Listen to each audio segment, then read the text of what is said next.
Brett not only is a really good lawyer, but I found Brett to be a really good businessman. He understood business techniques.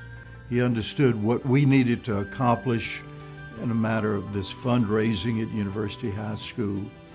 I found Brett to be a wonderful family man, a good father. He was just a very well-rounded human being. You know, the capital campaign came along, and Brett and I guess Richard Lipsey co-chaired that.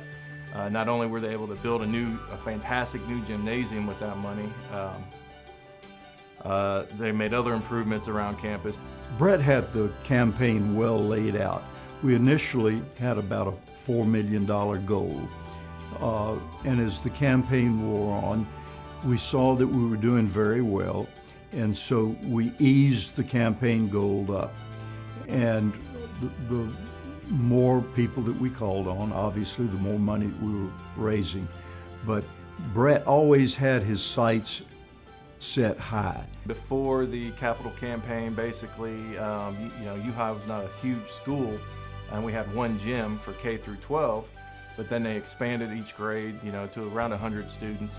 So the need was really there for a second gym, not only for sports, but different activities. You know, that we use the gym for a lot of different activities as a meeting place for different events, pep rallies, Grandparents' Day, a lot of different things. So it was hard for the physical education classes and the sports teams to all have a place to meet.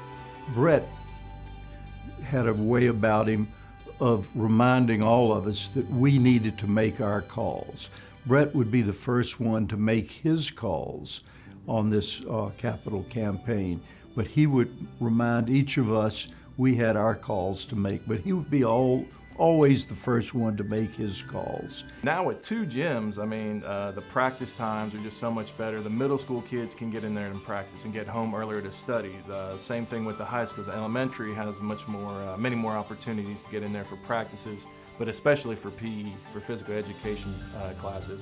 To have a $6.5 million successful campaign was really important, and we're really proud of it and proud of Brett for what he did. It's really just made everything better for everybody, K through 12, sports teams, physical education students, the teachers. And I thoroughly enjoyed working with Brett. He was ethical. He was all a good person could be. And he just had all the qualities of a man that you wanted to be really good friends with.